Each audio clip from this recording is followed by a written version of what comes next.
Les deux côtés de la médaille. Un balado sportif avec Laurent Dubreuil et Marc Durand.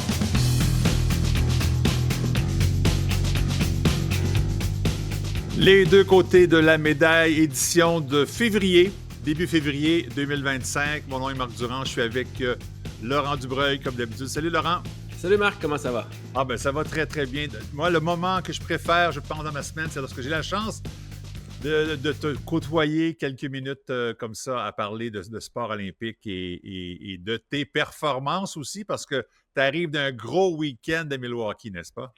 Oui, exact. C'était la 4e Coupe du Monde sur 6 de la saison. Puis ça a quand même bien été. Là. Ça fait du bien de renouer avec le podium 2 fois plutôt qu'une. Justement, 2 fois en 2 jours. Je te lisais rapidement. Tu disais, enfin, je suis capable de prouver, pas enfin, mais je suis capable de prouver que je peux suivre et défier les plus jeunes parce que tu as 32 ans, mais ceux qui sont devant toi ont 20 ans, je pense. C'est particulier quand même. Oui, ben la première journée, je partageais le podium avec Jordan Stolz qui a 20 ans, puis Yannick Debo qui a 21. Moi, j'ai 32 ans, 2 enfants. Une autre réalité. Une autre réalité. On n'est pas des mêmes points dans notre vie, mais on fait des temps similaires aux 500 mètres du moins, parce que Jordan, évidemment, il est triple champion du monde sur 3 courses différentes, mais j'étais encore capable de rivaliser, puis ça fait du bien de le voir que j'ai encore dans les jambes.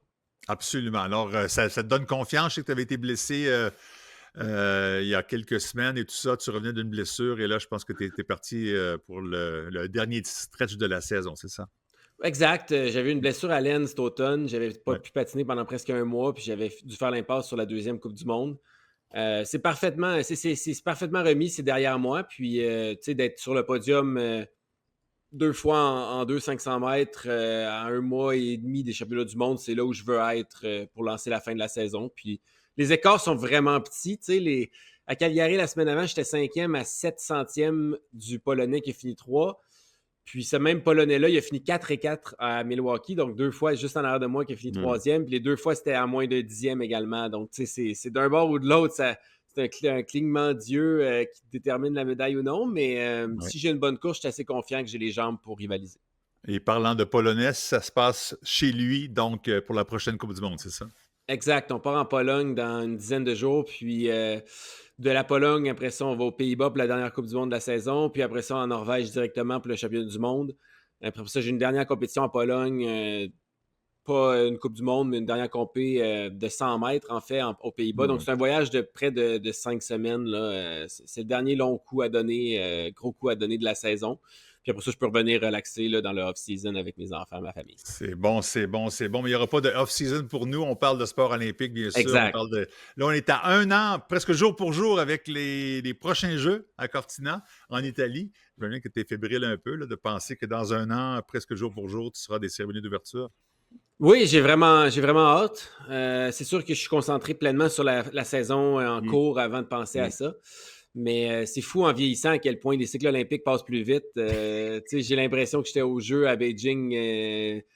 Je ferme mes yeux puis je suis capable de m'imaginer être là-bas encore. Puis on est déjà à à peine à 1 an des prochains jeux. Ça a passé plus vite que le cycle d'avant, qui avait passé plus vite que le cycle d'avant. Donc, il en reste, j'imagine que dans 2-3 jours, je vais avoir l'impression que ma carrière est finie. Je vais cligner des yeux, ma carrière va se finir, mais il me reste encore quelques années. Non, ne nous quitte pas tout de suite. Et encore notre meilleur Canadien, notre meilleure chance de médaille. Quoique ça se va bien également pour Valérie Maltais, d'autres athlètes également qui font bien. Alors, on espère tous vous avoir en santé pour longtemps et certainement, en tout cas, pour la prochaine année. C'est gentil. Mais ça me donnerait plus de temps pour faire le podcast, par contre, Marc. Ce ne serait pas nécessairement perdant. Mais non, il me reste encore quelques années, je te rassure. Tu as toujours les bons mots pour me faire plaisir. C'est gentil. Écoute, on va aller tout de suite à la pause parce qu'après la pause, on a un invité qu'on a déjà accueilli et qui est très connu dans le monde olympique. Ça tombe juste bien. Dominique Gauthier est avec nous. Petite pause partenaire Chrono Aviation, puis on revient immédiatement. Un mot sur notre partenaire principal, Chrono Aviation, spécialisé dans le nolisement d'avions, incarne la performance inégalée et le dépassement de soi pour ses clients. Rêvez grand et visez haut, c'est ce qu'ont fait Vincent et Danny Gagnon en 2012 en démarrant leur entreprise avec un seul avion à Québec. Aujourd'hui, de Québec à Saint-Hubert, 300 employés opèrent une quinzaine d'appareils dont le tout dernier peut transporter plus de 180 passagers. Mais au-delà des chiffres, Chrono Aviation, c'est une histoire de passion, de dévouement et de persévérance. Comme quoi, la rigueur, en affaires comme dans le sport, c'est gagnant. D'ailleurs, plusieurs équipes sportives choisissent de voler sur ses ailes pour sa sécurité, son confort et sa flexibilité. Mais surtout parce que chez Chrono Aviation, sky is not the limit. De retour et sur le podium maintenant, on accueille Dominique Gauthier, fondateur de B210, un organisme qui aide encore aujourd'hui et plus que jamais les athlètes de haut niveau à travers le Canada, les meilleurs espoirs de médailles. Salut Dominique. Bonjour à vous deux. Quel plaisir de vous retrouver. Comme vous le disiez, d'entrée de jeu à 1 an des prochains Jeux olympiques déjà. 6 février 2026, tu seras certainement en Italie pour Radio-Canada. On te connaît aussi comme analyste olympique. Ancien athlète aussi olympique, enfin athlète olympique tout court et entraîneur olympique également de médaillé d'or olympique. Dominique, tu es l'homme de la situation pour parler de ce qui s'en vient. J'imagine que toi aussi, tu vis ça. Là. Tu dis, OK, c'est dans 1 an, là, ça va aller vite. Là. Ça va très vite parce qu'on vient juste de sortir et de se remettre de nos émotions des Jeux de Paris. Il y a plusieurs choses qui se passent dans le monde du sport qui ne sont pas nécessairement positives au niveau du financement. On va en parler justement durant ce podcast. Oui. Donc, ça nous force, nous, les organisations, à se réajuster un peu d'une certaine façon et à voir comment on peut essayer de sauver le système d'une certaine façon. Wow, très intéressant. Juste avant qu'on poursuive avec justement ces différents sujets-là, je ne voudrais pas passer sous silence l'excellent week-end. On arrive d'un week-end extraordinaire pour 2 de nos meilleurs athlètes canadiens. Elliott Grondin, 2 médailles d'or en 2 Coupes du Monde. Michael Kingsbury, des médailles d'or également en Coupe du Monde. Comme quoi, ces 2 athlètes-là se disputent actuellement le titre de meilleur athlète québécois sur la scène internationale en sport d'hiver, en tout cas. Et c'est tellement pas une position facile comme ça en a l'air. Je l'ai vécu un peu à l'époque en tant qu'entraîneur, avec Jennifer Heil qui vivait ça un peu, là, de gagner 7-8 Coupes du Monde. Bon, Michael est quand même encore à un autre niveau que Jennifer Heil et d'autres athlètes avec qui j'ai travaillé. Mais autant que ça a l'air facile quand on regarde ça de l'extérieur, c'est pas facile d'avoir la cible dans le dos toujours comme ça, année après année. C'est une position qu'on veut, bien sûr, mais faut pas... je dis ça parce qu'il ne faut pas diminuer la valeur et l'impact de gagner comme ça 2 médailles d'or back-to-back, dans le cas de Michael, à la maison, avec la pression familiale et tout. Exact. Donc, son enfant, d'ailleurs. les mêmes choses pour Elliott. Et là, ce qui avait d'intéressant, avec la Coupe du monde de ski de boss, on a vu Maya Schwinghammer qui a pris aussi la médaille d'or. Donc, chez les femmes, on voit la Maya qui commence à se classer dans le top 5 régulièrement. Et c'est ça qu'on veut, de l'avoir constamment dans la finale, la super finale, donc avec les 6 premières. Et comme ça, on va pouvoir avoir espoir de l'avoir sur le podium l'année prochaine aux Olympiques. Oui. Et du côté du snowboard cross, là, je pense qu'il est temps qu'on commence à voir d'autres noms que Elliott. Elliott est là pour longtemps encore, donc pas pour remplacer Elliott, mais pour avoir des noms qui se joignent à lui sur le podium, autant chez les hommes que chez les femmes. Ah, il est un peu seul, effectivement, de ce côté-là. Là. Chez les femmes, effectivement, il n'y a pas de suite à ce qui s'est passé avec sa partenaire, entre autres, des derniers Jeux olympiques, alors qu'ils ont gagné une médaille en mixte. Il y avait Audrey McMenamin. Audrey McMenamin, effectivement, mais celle qui était sur le médaille, sur le podium avec lui en combiné, là, en mixte. J'ai oublié le nom. C'est rare, mais là, j'ai vraiment oublié un. C'est un signe. Quand on oublie le nom comme ça, c'est parce qu'on l'a oublié aussi un petit peu. Elle s'est fait oublier avec les résultats. Effectivement. Un peu triste, ça. Mais mais Elliott, elle avait dit déjà d'entrée de jeu, puis Laurent, on en avait parlé, il a dit même avant le début de la saison, je veux toutes les gagner cette année. Moi, je trouve ça exceptionnel. Moi, je suis 100% d'accord avec ce que Dominique a dit. Moi, j'ai connu un peu des années où j'étais 10e au monde, plutôt dans ma carrière. Puis depuis 5 ans, je suis dans les favoris. Il y a peut-être une année ou 2 où j'étais vraiment le premier au monde, mais clairement, Jordan Stolz, qui est selon moi le meilleur passeur de tous les temps, clairement premier pendule à l'heure à ce niveau-là. Mais des années qui étaient dans les favoris, qui étaient peut-être même le favori, c'est tellement plus drainant mentalement, physiquement, qu'une année où tu es 10e. Tout le monde s'attend à ce que tu sois bon. Tout le monde veut te battre. Stolz vient de perdre une course, là, puis je dis perdre entre guillemets, il a fini 2e. Ça faisait 1 an qu'il n'avait pas perdu une course. Il finit 2e. Le monde fait il a perdu. Il finit 2e d'une Coupe du Monde dans la même fin de semaine qu'il a gagné 3 autres médailles d'or. Puis le monde est comme, voyons donc, il en a échappé une. Tu sais, c'est tellement plus difficile. Et moi, je finis mes saisons beaucoup plus fatigué, beaucoup plus drainé qu'avant. Il faut apprendre à le gérer. Puis, je veux dire, Elliott, c'est exceptionnel ce qu'il fait. Michael, encore plus, parce que ça fait quasiment 15 ans, 15 ans à peu près qu'il domine. C'est c'est vraiment des genres de choses que ça prend les habiletés physiques pour le faire, mais ça prend un mental d'acier pour être capable de faire ça année après année, après année, après année. En sachant que si tu finis deuxième, c'est presque une défaite. Ben, je veux dire, je pense que Aux yeux des spécialistes. Là, mettons, au dernier jeu, Michael a fini deuxième, puis je pense que les gens étaient déçus, mais c'est une médaille d'argent olympique. Là. C'est un exploit qu'une poignée tellement d'individus vont réussir dans leur vie. Il est tellement bon que les gens sont déçus. C'est des attentes impossibles à réaliser parce que si tu gagnes, c'est normal. Si les fois que tu gagnes, c'est un désastre. Mais je veux dire, c'est sûr que tu ne gagneras pas toutes tes courses. Les gens s'attendent à ça. Ça démontre à quel point il est bon, puis il a toute mon admiration d'être capable de continuer à le faire après tant d'années. Effectivement. Toi, Dominique, d'entendre Michael et d'entendre, entre autres, Elliott dire « Moi, je pense que je vais toutes les gagner cette année. Je veux toutes les gagner cette année. » C'est pas de l'arrogance, c'est de la confiance. Mais à la limite, tu te mets une cible dans le dos aussi. Hein? Oui, mais j'ai vécu l'autre côté un peu où on avait une approche, surtout avant les Jeux de Vancouver, où on essayait de toujours éliminer et de bloquer, si tu veux, toutes ces discussions-là sur les attentes de médailles. Oui. Puis honnêtement, si j'ai un regret en tant qu'entraîneur, peut-être en vue des Jeux de 2010, surtout avec Jennifer qui avait toutes les attentes sur son dos parce que justement, elle était classée première, elle avait gagné des Jeux 4 ans auparavant et elle était la première journée des Jeux olympiques de 2010. Donc, tout ce qu'on se faisait poser comme question, c'est comment tu vas te sentir lorsque tu vas gagner la première médaille d'or. Et ce genre de questions-là qu'on essayait de vraiment de repousser, bloquer, alors qu'avec du recul, puis c'est ce que j'essaie de faire avec les athlètes avec qui on travaille présentement, c'est bloque pas ça parce que ça va te frapper d'en face quand tu vas arriver, dans ce cas-ci, à Milan l'année prochaine. Donc, parle-en. Dis-le ouvertement, donne-toi des objectifs qui sont hauts, le monde va embarquer avec toi. Peut-être que tu ne gagneras pas toutes les médailles, d'ailleurs, il ne gagnera pas toutes les médailles d'or parce qu'il a déjà manqué le podium, malheureusement, là, juste avant Noël à cause d'une chute. Mais moi, je trouve ça bon maintenant, je pense, comme approche. Puis tout le monde est différent. Laurent pourra en parler plus que moi. Il est encore là sur la ligne de départ. Là. Moi, je ne suis plus là depuis longtemps. Mais je pense qu'à un moment donné, c'est correct de se dire, moi, c'est ça que je veux. Je veux gagner une médaille.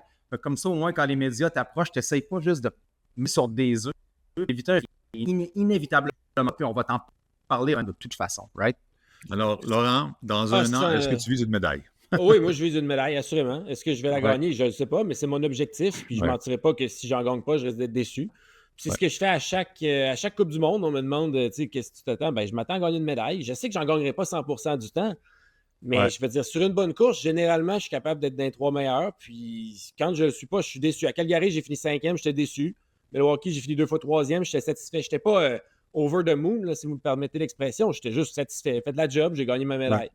Puis, moi, je reviens toujours à, encore une fois, un athlète qui est bien meilleur que moi, mais Tiger Woods, il disait, tu sais, ça sert à quoi de s'inscrire à un tournoi si tu ne vises pas le gagner?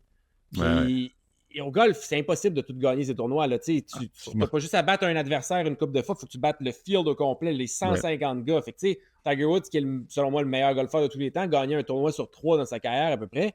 Mais les meilleurs en ce moment, c'est 1 sur 10, là, fait qu'il c'est 3 fois mieux. Mais lui, il arrivait là pour gagner. Puis il savait qu'il n'allait pas toutes les gagner, mais il voulait toutes les gagner. Puis moi, c'est comme ça que je vois ça. Je pense qu'il y a trop longtemps dans le sport canadien, on est poli, on ne veut pas déranger. On voyait plus d'Américains dire ça que de Canadiens, mais moi, j'aime ça qu'Elliott dise ça. Moi, je l'ai toujours dit que mon but, c'était d'être champion du monde dans ma carrière, de gagner des médailles aux Jeux olympiques, aux mondiaux, en Coupe du monde. Puis à chaque fois que je suis sur la ligne, c'est vrai encore. Puis je pense qu'il ne faut pas avoir peur de le dire. Faut pas avoir. Je veux dire, on est loin de Mohamed Ali qui bave son adversaire pendant des mois avant un combat. Non, c'est pas de l'arrogance, c'est ça, exactement. Ben non, on est juste confiant. Elliott, c'est le meilleur au monde de son sport. C'est normal qu'il vise de gagner. Il n'a pas besoin d'être gêné de le dire. Il l'a mérité, il travaille fort, il est talentueux, il a tout pour le faire. À un moment donné, il faut s'assumer, puis c'est juste bien qu'on soit capable de le faire maintenant. C'est pas une promesse difficile à tenir. Oui. Excuse-moi, c'est il va pas nous dire hey, je vais être top 3 cette année. On va tout dire c'est de la foutaise. Là, faut que tu te mettes des objectifs plus haut à chaque fois. Puis c'est ce qui fait que Michael reste au sommet toujours. C'est parce que oui, il y a des objectifs personnels, techniques qu'on ne connaît pas trop et qui ne nous parlent pas nécessairement. Mais en bout de ligne, c'est ça qu'il veut toutes les gagner lui aussi. Puis il veut battre tous les records. Donc il l'a dit depuis toujours, moi je veux battre tous les records. Est-ce qu'il risque d'arriver l'année prochaine? Parce que là, il va finalement avoir 2 chances de médaille d'or. Et donc, il va finalement probablement avoir possiblement plus de médailles d'or qu'Alexandre Bilodeau, qui lui en a 2. Et à ce moment-là, il pourra dire j'ai vraiment là, tout battu au complet. Là, c'est la seule chose qui lui reste. Mais il dit depuis qu'il est tout jeune, voici les records que je veux battre. Donc, lui, il disait moi, j'espère gagner une ou deux Coupes du Monde cette année. Ça ne le motive plus. Là. Donc, à un moment donné, à chacun son niveau de motivation. Mais de l'évitement qu'on faisait là, au niveau de parler des médailles, je pense qu'il faut que ça arrête. Puis qu'on enseigne ça même, je le dirais, là, à un plus bas âge, déjà, qu'on en parle. C'est l'éléphant dans la pièce. Là. Arrêtons, on est en compétition. Là. C'est sûr qu'on ne parle pas là, des enfants de 10, 11, 12, 13 ans. Là. On pourrait faire un autre podcast là-dessus. Oui, j'allais le dire. On va faire un autre sujet là-dessus. Mais là, on parle de la haute performance ici. Là, puis quand on arrive dans les équipes provinciales, équipes nationales, regarde, parlons du top 3, parlons des médailles d'or. C'est ça qu'on veut. Et à ce moment-là, on normalise la chose. Exact. Plutôt que d'être cette espèce d'éléphant-là qui va nous arriver d'en face quand on va arriver aux Jeux olympiques de toute façon. C'est bon, ça. C'est bon. Mais je suis content qu'on jase de tout ça. Avant de passer à une des raisons pourquoi on est invité, juste rapidement, Francis Jobin, je ne le connais pas. C'est un jeune.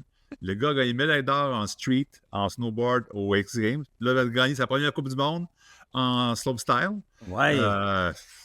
Incroyable. Hey, les gars, les X Games, ça a été capoté. Là. Moi, c'est sûr que je suis un fan des X Games depuis 25 ans. Là. Mais à chaque année, je me fais le devoir de les regarder, surtout maintenant que je suis plus sur la route. Là, je suis souvent à la maison, donc je regarde ça avec les enfants. C'est tellement impressionnant. Mais cette année, là, vraiment, il y a eu un autre coche. Là. Il y a eu 7 ou 8 premières mondiales qui se sont faites au niveau des nouveaux sauts dans toutes les disciplines. Ils attendent là, on dirait. C'est souvent ce qui se passe. Oui. Là, par contre, j'annoncerais que, d'après moi, on est en train d'arriver là, au plateau. Je vois pas, on est rendu qu'on fait des 23-40, là, c'est 6 tours et demi. Il va peut-être se faire 7 tours l'année prochaine, mais on vient d'arriver à la limite humaine, selon moi. Là.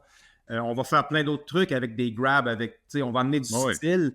Mais là, à un moment donné, je vous invite à aller le voir. Là, si vous pouvez regarder, vous allez en trouver partout sur Instagram. Là, faites X Games, First in the World, puis ça va tout sortir. Mais pour en revenir avec Francis Jobin, qu'on a découvert là d'une certaine façon. Et lui et Olivier Asselin ont gagné cette épreuve-là, les deux, la médaille d'or. Olivier Asselin, oui, Lac-Beauport. Bon, là, on se disait le street, Lévis. Puis, bon, c'est cool, c'est des rails, c'est très urbain, mais pour l'instant, en tout cas, c'est pas olympique. Donc, on se disait, OK, correct. Puis là, bang, Francis, qui la semaine d'après à Aspen en Coupe du Monde, dans une épreuve olympique, bang, gagne la médaille d'or. Donc, un nom là, qui vient d'arriver sur notre radar au bon moment. Là, il a prouvé que c'était pas juste un feu de paille, puis qu'il semble être là. Puis, tu sais, moi, je regarde souvent ça, puis je suis sûr que vous faites la même chose. On regarde la réaction de quelqu'un qui gagne une première grande victoire. Pour moi, ça dit beaucoup. OK. Si j'avais pu recommencer ma carrière, là, j'aimerais tellement être moins émotif après une victoire ou après... Tu sais, un winner, quelqu'un qui va gagner semaine après semaine, c'est ce que j'ai vu de Francis Jobin. J'ai comme vu, là, il était content, il a sûrement eu 3-4 larmes, mais tu sais, on sentait que c'était pas la fin du monde, c'était plus le début de quelque chose. Il y a une espèce de calme, ce gars-là, qui m'inspirait beaucoup. Pas surpris. Tu peux demander ça. Oui, vas-y, Laurent. Non, j'allais dire pas surpris, tu sais, comme tu sais que t'es rendu là. Oui, exact. Non, fait que ça regarde très bien. Toute l'équipe de snowboard, je pense qu'elle avait besoin un peu de sang nouveau. Tu sais, Mark McMorris, il s'en est sorti avec une médaille d'argent en slopestyle aux X Games, mais on le sent qu'il est aussi, lui, vers la fin, il veut pas. Écoute, il est plus jeune, il a plein de blessures, exact. Donc, et Darcy Sharp aussi. Fait que toute la cohorte de Maxence Parot, Mark McMorris, on le sentait que c'était vers la fin. Loin, qui n'est pas de jeune, mais qui était là aussi. On a des jeunes qui arrivent, exact. Oui, c'est ça. Il est bon. Ouais. C'est bon, c'est excellent. Écoute, on a tellement de sujets, puis on va essayer de rentrer ça dans une première heure, dans une heure en fait, mais on se reprendra. C'est tellement intéressant d'en parler. Parle-moi de ta fin de semaine au Massif, Dominique. Je n'étais pas au courant. Et puis c'est correct. Partez. Là, je vois la photo sur ta page Facebook. Là, j'ai carrément pris ça sur ton profil. Là, je vois Jennifer Isle, Travis Gannon, Marie-Michel Gagnon, Alex Bilodeau, Cindy Ouellet, Dominique, évidemment, puis Dominique Maltais, réunis dans la même pièce. Qu'est-ce que c'est ça? Ben, c'est un regroupement de gens d'affaires, c'est les YPO, Young President Organization. Okay. Et eux, un de mes bons amis fait partie du groupe et lui, il organisait, dans le fond, ce week-end-là. Fait qu'il m'a contacté au mois de septembre. Ceux qui sont dans le sport depuis longtemps, puis je sais pas, t'étais-tu avec Oakley, Laurent, toi? Oui, mes lunettes, c'est Oakley, oui. C'est Oakley. Je ne sais pas si Seb est encore là. C'est Sébastien Paradis qui était chez Oakley à l'époque. Après ça, chez Red Bull. Donc, le monde du sport, on le connaît très bien, Sébastien. Il est maintenant chez la bière Boréal. Et anyway, fait qu'il me dit, Dom, j'aimerais ça te parler. Tu fais-tu des conférences, tout? Ben, longue histoire courte, j'y ai viré sa conférence à l'envers. J'ai dit, moi, je vais t'organiser un week-end de ski complètement débile avec le plus de médaillés olympiques puis de médaillés de championnat du monde possible. Puis sur cette photo-là qui n'est pas là, il y avait aussi Alex Harvey. Donc, à la gang, on avait 193 médailles de Coupe du monde, 21 championnats du monde, 5 médailles olympiques. Donc, on avait monté un beau groupe. Puis c'était avec les familles, avec les enfants. Donc, on avait un beau parcours au massif avec un petit parcours de boss, un petit parcours de slalom géant, puis un petit border cross qu'on nous avait construit. Donc, on amenait toutes les familles qu'on avait faites par équipe. Donc, chacune de ces personnes-là était des coachs. Et on avait notre équipe qui se promenait dans ce parcours-là. Donc, c'était toute beauté de voir ces gens-là apprendre à skier de la bosse, une chose qu'ils n'avaient jamais faite de leur vie pour la plupart. Donc, vraiment, et d'avoir une couple de discussions aussi, là, comme vous pouvez l'imaginer, de parler des Olympiques, de parler de qu'est-ce qui est important pour le dépassement de soi, comment exceller, oui, dans le sport, mais dans la vie en général. Donc, j'essaie toujours d'appliquer ce qu'on apprend, nous, dans le sport, comment on peut l'appliquer dans la vie de tous les jours, et surtout, dans ce cas-ci, précisément, d'inspirer des jeunes, tout simplement. On voit des jeunes en bas, puis j'imagine que, donc, on t'appelle et on réserve, si on veut faire la même chose. Ce genre de week-end-là, là, c'est tellement satisfaisant là, de partager notre passion pour faire triper des jeunes. C'est sûr que j'aime ça le faire dans le domaine corporatif, puis j'en fais plusieurs de ce temps-ci, mais quand tu le fais avec des jeunes, c'est d'autant plus satisfaisant de voir leur gros sourire. Là, j'avais un petit bonhomme de 8 ans, là, il a été mon ombre pour toute la fin de semaine. Ah oui, hein? Le petit Mason, là, il m'a suivi tout le week-end. Lui a décidé que c'était moi, là, son héros du week-end. Man, j'ai eu du fun avec Mason, le sourire gros de même, il voulait jamais arrêter, il avait les deux mains gelées, il était plus capable de se dézipper. Il dit non, je veux pas arrêter. C'est bon, on continue, buddy. On continue jusqu'à 3h30 avec lui. Là, il y a 8 ans, mais dans 20 ans, dans 30 ans, hey, je me rappelle d'un week-end que j'ai passé à Québec, au massif de Saint-François, avec tous ces héros-là. Bon, ça va être magique, ça, c'est sûr. C'est vraiment le fun, les parents. Laurent, il va organiser ça, là, avec quelques petites nerfs. Là. Ben là, on a un anneau de glace qu'on pourrait amener bien du monde à patiner pour le week-end. Je suis sûr qu'on peut faire de quoi, Laurent? Ben oui, c'est pas une mauvaise idée. Moi aussi, avec les jeunes, là, je trouve ça vraiment le fun. Aller dans les écoles aussi, c'est... Tu sens la passion. C'est pas du... les jeunes sont pas blasés. Là. Ils ont du fun, puis ils ont juste envie de faire ça, de rêver. Fait que si tu es capable de les faire rêver, de les motiver, c'est vraiment gratifiant de faire ça pour nous autres aussi. Bon. Alors, j'ai compris maintenant cette rencontre. Bravo, félicitations encore une fois pour ton implication dans le monde du sport. Parlons des choses qui vont moins bien maintenant, Dominique. Eric Miles, qui est quand même le directeur du Comité olympique canadien, le chef, il s'inquiète de l'avenir du sport au Canada. Il dit que ça fait 20 ans qu'on n'a pas eu plus d'argent pour les fédérations sportives. À nous, pas dire, mais de la pression parce qu'eux, ils veulent des médailles et ça existe pour ça. Bref, la situation doit changer, qu'il dit. Qu'est-ce que tu en penses, ta réaction face à cette sortie-là? Ben, je partage tous les points d'Éric. Là. D'ailleurs, dans l'article, les deux, on est cités, puis on pense pas mal la même chose. C'est parce qu'on le voit, là, on est sur le bord du précipice, mais vraiment. Là, donc, à un moment donné, il faut tout le monde parler. J'étais le premier à déplorer des choses qui ne fonctionnaient pas dans le système, à déplorer des situations inacceptables. Là, on le sait, dans tout ce qui était de l'abus dans le sport et tout ça. J'étais à l'avant-plan pour en parler. Là, 10 ans plus tard, maintenant, je vous dirais que tout est en train de s'écrouler. Les fédérations n'ont plus une scène. Des gars comme Laurent, bientôt, vont même devoir payer leurs dépenses parce que l'équipe n'en a plus d'argent. Et c'est là où nous, on essaie de venir à la rescousse avec B210 puis de maintenant essayer de travailler avec les fédérations pour pouvoir continuer d'encadrer les meilleurs athlètes comme Laurent. Mais en bout de ligne, si à un moment donné, la structure peut punir, c'est tout s'écroler. Je pense qu'on est vraiment rendu là. Il y a eu des augmentations un petit peu dans le financement du sport, mais c'est juste aller au carding, entre autres. Ce qui était nécessaire. Le carding, oui, pour les athlètes, mais c'est aussi aller pour tout ce qui est de mettre en place des systèmes de bonne gouvernance, puis des systèmes de prévention de but dans le sport, inclusion et tout ça, ce qui est correct.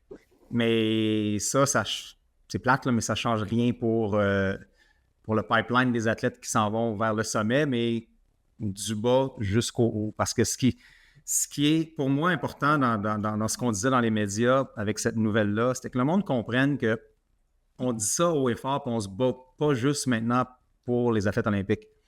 On se bat pour vos enfants, votre nièce, votre neveu, là, OK? Pour qu'on puisse continuer à avoir du sport organisé au pays. C'est critique de même. Le gouvernement, bien sûr, de ce temps-ci, je le comprends, là, qu'on n'aura pas de réponse du gouvernement, mais ils n'ont pas répondu au mois d'avril dernier à la demande de David Shoemaker, le président, le directeur général du Comité olympique canadien, et la demande conjointe avec le comité paralympique canadien. Donc, ils n'ont pas répondu. Et là, on a fait une demande au mois de décembre. Ils n'ont pas répondu encore non plus. Et naturellement, là, on vit plein d'autres choses. Je comprends, on met peut-être ça sur la glace pour 3-4 mois, mais il faut y revenir parce que c'est plus grave que ce qu'on pense. Pour moi, c'est en lien même avec la santé de notre pays, avec la fierté de notre pays. C'est sûr que moi, là, des médailles d'or, des médailles olympiques, j'aime ça, OK? Fait que je ne me cacherai pas, mais là, je vous le dis, là, je ne me bats plus juste pour ça, là. Je me bats pour qu'on puisse garder dans notre société le sport, même pas en avant-plan, parce que je pense pas que c'est en avant-plan. Fait que, au moins où il est, là, parce que là, pouf, on s'en va en arrière, puis il n'y en aura plus d'athlètes. Qui va vouloir faire du patin de vitesse si je sais que moi, ça va me coûter 40 000 par année? Oui, non, je suis rendu un papa à un moment, là, je peux-tu vous dire que je vais tout faire pour que mes enfants ne soient pas des athlètes de compétition? Je n'ai pas cet argent-là, là. Ça ne tombe pas du ciel. Je me considère dans la classe moyenne. Donc, imaginons toutes les autres qui ont moins d'argent, puis là, on parle des sports. Il n'y en a plus des sports que c'est des sports qui sont accessibles. Là. Mon jeu de soccer, là, puis si je veux qu'il soit vraiment bon en soccer, il va falloir qu'il fasse des camps à gauche puis à droite, puis à voyager, puis ça va coûter cher. Donc, anyway, et si le gouvernement ne veut pas nous écouter, il faudra faire des choix. C'est-à-dire? C'est-à-dire qu'il faudra faire des choix de société où on devra décider si la tarte du financement reste la même, là, on ne peut plus aider tout le monde. On ne peut juste plus. Donc, il faudra faire des choix de société peut-être pour couper beaucoup de sports. Est-ce qu'on va tomber de 58 sports à 20 sports, à 15 sports? Je ne le sais pas, mais on ne peut plus aider tout le monde. Ça ne donne plus rien. Là. Il n'y aura plus personne qui va pouvoir survivre. Attends, là. Donc, ça ressemble à l'Australie de ce que tu proposes là. Oui, puis la Nouvelle-Zélande est encore plus drastique là-dedans. Ah, oui, hein? La Nouvelle-Zélande, eux, ont demandé à leur population il y a une vingtaine d'années ou une quinzaine d'années, vingtaine d'années. Okay. Et ils ont demandé quel sport qu'on devrait supporter. Et il y avait 6 sports. Donc, en fait, quels sont les 6 sports qui vous tiennent à cœur le plus, vous, les Néo-Zélandais? Naturellement, vous allez savoir qu'il y avait le rugby, il y a le vélo. Mais dans ces 6 sports-là, il y a même un sport qui n'est pas olympique. C'est le netball, ça se joue à peu près juste au jeu du Nouvelle-Zélande. Oui, exactement. Et au jeu du Commonwealth, probablement, Marc. Oui, oui, c'est ça. Bon, et ça fait partie du groupe de 6. Les autres sports, là, c'est 0. À moins qu'ils veulent s'organiser puis avoir des commanditaires, fine, mais il n'y a rien qui sort du gouvernement qui va supporter ces sports-là. Est-ce que c'est ça qu'on veut? J'imagine que non, parce que c'est le fun d'avoir de la diversité dans le sport puis qu'on puisse continuer à avoir du handball, du volleyball, Parce que si on choisit 15 sports, on comprend là, qu'il va y en avoir beaucoup qui vont être laissés de côté. Ça n'a aucun sens. Ce que tu racontes là, c'est complètement l'inverse de ce que demandent justement ces fédérations sportives-là. Tu parlais du handball, mais c'est un exemple. Là. On ne sera jamais dans le top 15, je pense, dans les 100 prochaines années. Ouais. Mais ils ont à peu près rien. Là, tu le dis encore plus. Non seulement vous n'aurez plus à peu près rien, vous n'aurez plus rien. Ben, tu as raison qu'il y en a là-dedans qu'on couperait comme badminton, handball, qu'on ne sauve pas beaucoup, tu vas me dire, mais moi, pense plus loin, là, il y a des sports qui sont dans une liste qu'on penserait, ah oui, tout le monde veut qu'on supporte ça au Canada, alors qu'ils vont dire, désolé, là, mais nous, je ne veux pas en nommer, là, mais il y a des sports quand même, ça pourrait être même le ski acrobatique, tout le monde pourrait dire, ski acrobatique, who cares? On a des médailles. On ne supporte plus le ski acrobatique. Non, mais c'est parce que ça ne serait pas en fonction des médailles, là, ça serait un choix de population. Le monde va décider. OK, on en choisit 15 parce qu'on a tant d'argent. C'est quoi vos 15? J'espère qu'on n'arrive pas là. Sauf qu'on n'a plus le choix. On ne peut plus supporter tous ces sports-là. On ne peut plus le faire d'une façon égale, équitable. Là, oublions ça. Là. Ça ne marche pas. C'est ça, Dominique? Fait que, je pense que c'est ça qu'il faudrait arriver à faire. Puis qu'ils comprennent que si ce n'est pas ça, tout s'écroule. Et à ce moment-là, on oublie ce qu'on appelait le sport amateur. Ça devient du sport professionnel. Puis ceux qui peuvent arriver à avoir des commanditaires, faire des petites courses, de l'argent, tu sais. Moi, je pense à mon sport, le ski de boss. Quand j'en faisais au début, c'était pas vraiment organisé, c'était pas olympique, mais on voulait en faire pareil parce qu'il y avait des courses professionnelles organisées et on pouvait gagner 3-4 000 $. Puis dans ce temps-là, c'était beaucoup pour nous. Puis on disait, all right, cool, on va faire ça dans la vie. Puis à un moment donné, c'est devenu structuré et fédéré. Mais encore une fois, j'aimerais pas ça faire ce retour en arrière-là parce que je crois encore en l'impact des Olympiques, l'impact du sport dans notre société, qu'on a tous trippé à vivre des beaux moments en regardant les Jeux de Paris. Qu'on va vivre encore avec les Jeux de Milan. Donc, j'y crois vraiment à l'impact du sport. Puis, regarde, on en parlait il y a quelques minutes, l'événement que j'ai fait au Massif, là. Enlève les Olympiques, puis mets juste des championnats du monde. Même si j'aime les championnats du monde, cet événement-là n'a pas autant d'impact. Okay, tous ces athlètes-là n'ont pas autant d'impact. Je veux t'entendre, Laurent. Oui, je suis d'accord. Laurent, vas-y. Moi, ce que je trouve dommage, c'est que on a une population qui est de moins en moins en santé, de couper dans les sports, peu importe le niveau, c'est pas un bon message à envoyer. Tu sais, tu coupes dans... Mettons que les jeunes réalisent qu'il n'y a pas de débouché dans leur sport, là, ils vont arrêter le sport plus tôt, probablement. Ils vont prendre des mauvaises habitudes de vie plus tôt dans leur vie. Le taux d'obésité chez les ados va augmenter encore plus, ce qui va faire que le taux d'obésité chez les adultes d'une génération plus tard va être encore plus haut. Puis le poids sur les réseaux de santé va être énorme. Tu sais, on ne peut pas se permettre d'envoyer ce message-là. Ça va pas bien de ce côté-là dans nos provinces, dans le pays, mais dans tous les pays là, développés, là, ça va pas bien. Là. Il faut investir plus dans le sport. C'est par le sport qu'on va remettre nos populations en santé. T'sais. Moi, mes amis qui sont encore en forme, je suis rendu à l'âge, j'en ai des amis qui ont des bédaines, j'en ai des amis qui sont en forme. Ceux qui sont en forme, c'est ceux qui avaient un sport quand ils étaient jeunes, puis ils le pratiquent encore. Ils jouent encore au soccer dans une ligue pour le fun, mais s'ils avaient arrêté à 12 ans, ils ne joueraient plus au soccer. Là. C'est ça qui les garde encore en forme, puis qui fait que même s'ils ont un enfant, 2 enfants, un travail, ils trouvent le temps de faire du sport 3 fois semaine. Fait que je trouve ça vraiment déplorable, puis c'est juste décourageant. Puis on la sent déjà, c'est pas un problème ça sort là, c'est pas un problème de dernière année. Moi, je le sens, je suis rentré sur l'équipe nationale en 2010, puis le niveau de support qu'on a financièrement de notre fédération, ça a droppé, puis ça a droppé pas rien qu'un peu, là, tu te dis, Dominique, il va falloir commencer à payer des compétitions. L'an passé, le championnat du monde sprint en Allemagne, j'ai fini 3e, j'ai payé tout de ma poche, là. Il n'y a pas une scène de la fédération pour un championnat du monde, là. Puis, quand je suis rentré sur l'équipe en 2010, on était dans la foulée des Jeux de Vancouver. Il y avait du budget à côté pour toutes les fédés jusqu'à Sochi à peu près. Ils nous payaient nos compétitions nationales pour les juniors sur l'équipe nationale. Puis là, tu es des médaillés des mondiaux, il faut que tu payes ton voyage. Ça a droppé énormément. Puis, je suis d'accord avec toi. Je veux dire, moi, les conditions que j'avais en début de carrière, je serais comme, oui, les enfants, allez-y, visez ça le patin, ça va bien.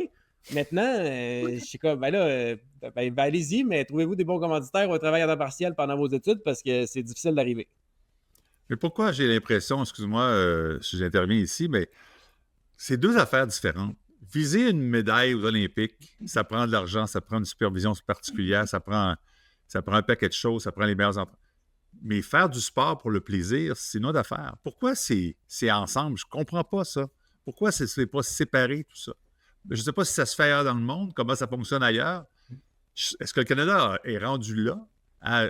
Si on n'a pas de chance de médailles aux Olympiques, on décide que nous, on a 15 sports qu'on aime et qu'on n'est pas pire, puis les autres, on les oublie? C'est quoi? Je ne comprends pas. Ouais, c'est des fédérations, c'est du sport fédéré, donc à un moment donné, ça va de bas en haut. Il y a une structure qui est connectée. Après ça, si on décidait qu'on revoit aussi, tant qu'à y être, le système sportif dans son ensemble, encore une fois, on pourrait en parler beaucoup plus. Tant qu'à moi, ça devrait passer par les écoles. On devrait tout faire que tout repasse par les écoles pour à peu près tous les sports, même jusqu'à un haut niveau.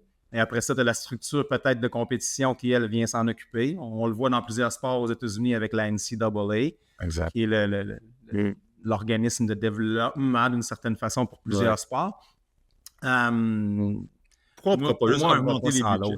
Ouais. Non, mais pourquoi on n'augmente pas juste les budgets? Pourquoi on ne double pas les budgets en sport en se disant justement, comme Laurent l'a dit, ça inspire, ça fait bouger les jeunes? Moi, je pense que, à moins que je sois une exception, là, mais moi, j'ai grandi puis je regarde mes jeunes aller. Là. Bon, c'est sûr qu'ils ont des vedettes dans le monde du jeu vidéo aussi, là. Mais on regarde du basketball puis il y a le dossard d'accrocher en arrière de son lit avec Victor Wembanyama qui a signé son jersey. Il y a l'autre, tu sais. Je regarde les jeunes avec qui je viens de passer du temps, là. À un moment donné, tu as besoin de quelque chose qui t'amène vers le haut. Ouais. Dites-nous demain matin là, que les joueurs de hockey, là, ils font le même salaire que Laurent Dubreuil. Qui c'est qui va vouloir être joueur de hockey? Oubliez ça, OK? On tripe, on adule, on regarde nos héros parce que ça a l'air hot, puis on veut être ça. Puis des jeunes qui veulent être des Laurent Dubreuil parce qu'ils le voient gagner, puis se dézipper comme il fait tout le temps, puis yes, mon homme, je viens de gagner, ça inspire d'autres jeunes à vouloir faire pareil, OK?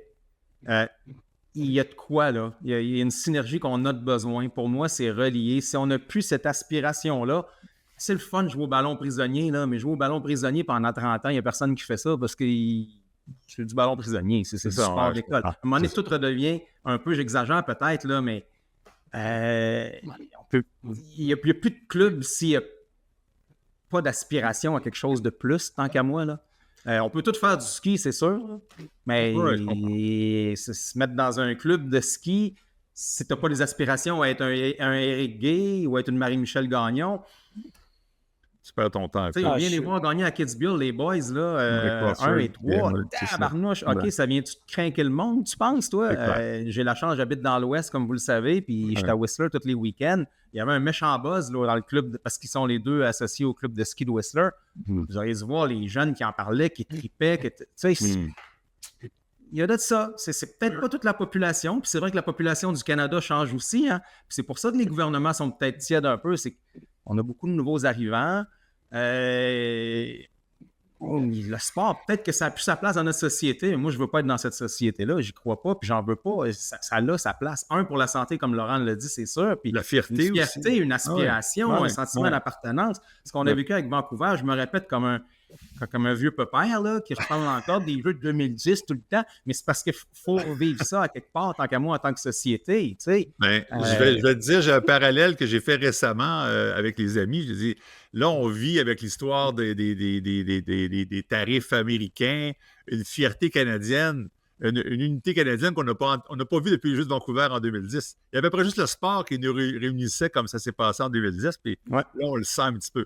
Alors, on espère que ça ne sera pas notre seule et unique façon de redevenir Canadien fier à 100%, mais le sport, ça aide. Effectivement, des médailles, des championnats, des héros, ça fait la différence souvent. Enlève, tu sais, comme Dominique il dit, c'est le fait que les jeunes aient un objectif en haut. Tu sais, prends un sport donné, prends le patin de vitesse, là, tu sais, c'est mon sport, enlève-le du programme olympique, puis la moitié des jeunes ne s'inscrivent pas l'an prochain, là. Tu sais, mais il y a, dans ces milliers de jeunes qui arrêtent là, il y en a combien qui auraient fait les Jeux 1 ou 2, tu sais? Mais ils rêvent tous de ça. C'est ça qui fait qu'on continue, c'est qu'on rêve. Il y a un débouché, tu sais. Au final, tu veux dire, tu prends les milliers de patineurs au Québec, au Canada qu'il y a. Comme on dit, il y en a 8 qui font les Olympiques en longue piste, il y en a 5 en courte piste par sexe à chaque jeu, tu sais. C'est pas beaucoup, là. C'est une poignée d'élites, là. Ah, c'est sûr. Mais tout le monde, y rêve, puis c'est pour ça qu'ils se réinscrivent l'année prochaine. Tu sais, ils ont un objectif, ils rêvent à ça, c'est motivant, c'est là qu'ils se sentent le plus en vie. Plus qu'à l'école, plus que dans n'importe quoi d'autre, c'est leur passion, tu sais. Fait que si tu enlèves cette élite-là en haut, tu enlèves ce rêve-là à tous les jeunes en dessous. Tout le monde, là. Puis moi, je suis sûr que les inscriptions reprennent complètement. Comme tu dis, Dominique, tu sais, si tu dis les joueurs de la NHL, ils font plus 5 millions ou 2 millions, ils font 50 000 salaire moyen. Ben, il y a plein de jeunes qui vont se désinscrire du hockey. Là. Eux autres, ils rêvent d'aller en haut parce que ça a l'air cool, comme tu dis. Là. Ils rêvent d'arriver au sommet. Mais si tu enlèves le sommet, ils ne rêvent plus. Absolument. Dominique, écoute, tu as jeté... Comment ça, là? Jeté dans la mare. J'ai oublié le mot, mais finalement... Un pavé dans la mare? Hein? Un pavé dans la mare. Un pavé dans la mare, merci. Non, écoute. Alors, Éric Mars... L'autre solution, comme je l'ai effleuré plus tôt, on laisse tout à les pros, puis on verra ce qui arrivera, mais c'est parce qu'il n'y en aura pas tant que ça. Là. C'est des sports pros qui vont survivre. Là. OK. Très peu, même. Et on a quelques sujets, puis merci de cette précision et de ce commentaire, Dominique. Rapidement, parce que je dis qu'il nous reste à peu près 5 à 6 minutes.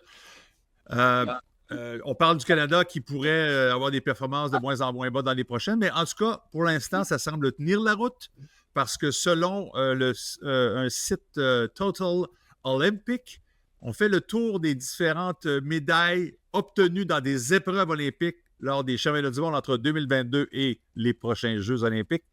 Et le Canada, selon ce tableau que vous ne voyez peut-être pas très bien, puis surtout ceux qui nous écoutent en audio, qu'on ne voit pas pantoute, le Canada se situe au 3e rang des nombre de médailles obtenues lors de championnats du monde dans des épreuves olympiques, derrière la Norvège et l'Allemagne. Donc, 3e, donc 15 médailles d'or obtenues par les équipes nationales, par James Crawford en Super G, par Laurent Saint-Germain, Michael Kingsbury 2 fois, Alexandria Lutit, voilà. Brandon Dickey, bref. Écoute, 5e pour les médailles d'or, mais 3e au total derrière l'Allemagne et la Norvège, devant les États-Unis. Premier commentaire, Dominique, surpris ou pas? Non, pas surpris. Même moi, depuis 1 an environ, là, Je prédis à qui bien veut l'entendre que le Canada va se battre pour les 2 premières places à Milan au niveau des médailles d'or. C'est ce que je souhaite de tout cœur. C'est pour ça que je pense qu'on devrait mettre le focus sur les médailles d'or et comme ça, il y aura plus de médailles, qu'on ne dénigrera pas ceux qui ont gagné des médailles d'argent et des médailles de bronze. Au contraire, on va les célébrer, mais visons l'or. Ouais. Et c'est le vrai tableau que le reste du monde regarde, qu'on le veuille ou pas. Mm-hmm. Et on l'avait atteint en 2010. Encore une fois, je me répète, le pépère qui se répète, mais je pense qu'à Milan, on peut vivre quelque chose de spécial. Wow. On a vu le réveil du short track qui est extraordinaire. Ouais. Qui ont 7 athlètes qui ont atteint le podium cette année déjà, sur une dizaine d'athlètes qui voyagent, eux autres, ou 8 en tout cas. Ils sont entre 8 et 10 qui voyagent, je pense. En Coupe du Monde, sur 10, je pense. 5 de 5. Ils sont 10, hein, ouais. Fait que, tu vois, il y en a 7 qui ont atteint le podium cette année et plusieurs fois. Donc, pour moi, c'est un groupe qui va continuer à progresser. Vous autres aussi, en longue piste, vous continuez à être là. Et ce qu'on voit avec les petits sports, un peu à gauche et à droite, tu as mentionné Alex Loutit en saut à ski. Oui. On voit probablement des médailles là. Le snowboard, on en parlait plus tôt. Ski acrobatique, naturellement, plus que juste Mick Kingsbury, on l'espère, mais il y a 2 chances de médaille. Anyway, je ne ferai pas le décompte événement par événement, mais juste vous dire que quand je regarde ce qui se passe aussi avec la Norvège au niveau du ski de fond et du biathlon et les autres sports, je crois fermement qu'on peut se battre avec eux à Milan. Et pour moi, ce que j'espère, c'est un peu ma théorie, qu'on puisse justement changer tout ce discours-là, le narratif, que le monde, la population embarque dans une espèce de mouvement pendant les Jeux de Milan. On va voir que tabarnouche, le Canada est en train de se battre et surtout battre les Américains. Tout va bien nos dans le amis, sport au Canada. et que là, on se rapproche des Norvégiens et que la population embarque, et si la population embarque, ben, le gouvernement va oser parler. Présentement, le gouvernement n'ose pas parler parce que le monde, il pense juste au prix des fraises et des framboises à l'épicerie, qu'on ne devrait pas manger au mois de janvier de toute façon, là, mais on en veut, puis ils sont trop chers. Fait que là, on se plaint, on va à l'épicerie, on capote. Le monde, pour l'instant, ils n'en veulent pas de ce discours-là, et donc les politiciens le savent. Si ça peut changer l'année prochaine, qu'on soit dans une réalité différente, il y aura les élections qui auront passé. Le Canada, si on se bat pour être premier, d'après moi, le discours qu'on essaie de taper dessus depuis 1 an sera peut-être plus entendu et on sera peut-être plus porteur l'année prochaine avec le gouvernement qui sera en place. C'est ce que je souhaite. Et pour moi, c'est pas une pression qui est inatteignable. Au contraire, là, je suis vraiment... dans mes analyses, je suis assez subjectif.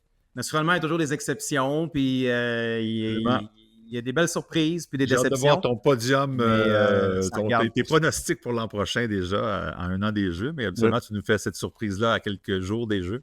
Oui, à date, je ne suis pas pire. Mais, mais je me fie. Il y a beaucoup de feeling là-dedans. Je dis que c'est subjectif, là, mais il y a des affaires que tu ressens. Donc, je ressens que ça pourrait se passer. Je le souhaite fortement. Alors, Laurent, confiant aussi pour le Canada dans les prochains... Mais je pense que oui. Je veux dire, regarde les résultats dont on a parlé plus tôt aujourd'hui. C'est comme Dominique dit, en courte piste, c'est exceptionnel les résultats qu'ils ont eu cet automne. C'est des sports courte piste. Si tu as des bons Olympiques, tu peux gagner quasiment 10 médailles dans le même jeu. Il y a plein d'épreuves. Dan Gino, Dubois, Kim, ils peuvent en gagner 3-4 chacun. Sur des bons jeux, c'est sûr que si c'est les Chinois ou les Coréens qui ont des bons jeux, on n'en gagne pas tant, mais je veux dire, en général, il y a certains sports comme ça. On voit les Pays-Bas sont tout le temps là sur chaque liste. Les Pays-Bas gagnent des médailles dans 2 sports. C'est le patin courte piste, le patin longue piste, puis ils sont tout le temps top 5, top 7 aux Olympiques d'hiver parce qu'il y a plein de médailles dans nos sports. Fait que, si on a une belle génération, puis si on est capable de concrétiser, on peut contribuer à ce gros total de médailles d'or. Là. C'est bon. Écoutez, c'est bon, on en reparlera, on aura le temps en masse. Rapidement, 2 sujets plus internationaux. Russie, Biélorussie, suspendu des tournois de hockey de la Fédération. Puis je vais joindre à ça le fait qu'on songe également à les bannir comme au dernier jeu pour les Jeux de Milan-Cortina. Alors, Laurent, toi qui cohabite avec les patineurs, sauf les Russes et les Biélorusses depuis quelques années, ton opinion là-dessus? Ben nous, en patin, en fait, c'est une nouvelle inverse. Là. Ils ont été réadmis 1 par distance olympique que la Fédération de patinage a donné comme décision sur ces 3 sports, là, le patin artistique, patin longue piste, patin courte piste. J'en ai pas vu encore. En fait, j'en ai vu des Russes qui ont changé de pays pour le Kazakhstan, qui ont trouvé rapidement un 2e passeport, mais j'ai pas vu personne courir sous des couleurs neutres encore, mais la décision a été rendue récemment. OK. Moi, la seule chose que je peux espérer, puis là, je sors du corps de la guerre, c'est qu'il a été testé antidoping à côté avant de revenir, là, parce que je veux dire, c'est comme, on n'en parle plus parce qu'il est arrivé pire. T'sais, une guerre, c'est bien pire qu'il y a du dopage dans le sport, là, sur une échelle humaine, là, mais Ouais. faut pas oublier que l'histoire de Sochi, puis le cauchemar pour les athlètes propres qu'il faut qu'ils se battent contre des cyborgs, là, dans le fond. Là. Fait que je veux pas qu'ils reviennent, puis ça fait 3 ans qu'ils n'ont pas été testés parce que l'Agence mondiale Ils antidopage n'est patinent pas full allée à voir. côté, t'en as parlé dans un balado, hein, c'est ça, ils patinent actuellement dans leur pays. Absolument, ils font des courses depuis 3 ans en Russie, ils s'entraînent. Là, fait que, il peut se passer n'importe quoi. Il peut se passer n'importe quoi dans ces 3 ans-là. Là. Fait que moi, moi, c'est ce que je souhaite personnellement. Là, c'est d'avoir l'assurance qu'il n'y a personne de dopé sur la ligne, premièrement. C'est bon. Plus que politique, mais aussi, ouais, c'est ça, physiologique. 100%. Dominique, en 1 minute, je sais que c'est pas facile. Qu'on soit encore, comme Laurent le dit, encore plus sévère sur la situation de dopage. Je vais vous avouer que la situation qu'on a vécue avec les Jeux de Paris par rapport aux Russes et aux Biélorusses, ça a été un filtre qui a été quand même assez serré, là, après qu'il ait décidé justement d'appliquer les conséquences suite à la guerre, à l'invasion. Ouais. Moi, je pense que je vous l'avais dit dans le dernier podcast. Je ne sais pas trop, je me situe parce que je ne crois pas que le CIO devrait non plus devenir l'ONU. Donc, très intéressant ton point de vue d'ailleurs. Ouais. Je suis mitigé. Ceci étant dit, je trouve que ça a été bien fait pour les Jeux de Paris. Tu sais, je pense qu'il y a 16 athlètes peut-être seulement qui sont faufilés à travers... je ne dis pas faufilés, mais qui ont passé à travers le filtre, qui n'étaient plus associés à leur pays du tout. Comme Laurent dit, là, il y en a plein qui changent de pays. Mais en bout de ligne, ce qui compte pour nous les sportifs, là, j'aime mettre la politique de côté, c'est que ceux qui sont là, on sache puis qu'on puisse être clair qu'ils sont vraiment propres, qu'ils sont testés, qui sont testés, qui sont retestés, qui sont retestés. Après ça, d'où ils viennent, on veut quand même les meilleurs. Qui soient sur la ligne, mais les meilleurs qui sont propres.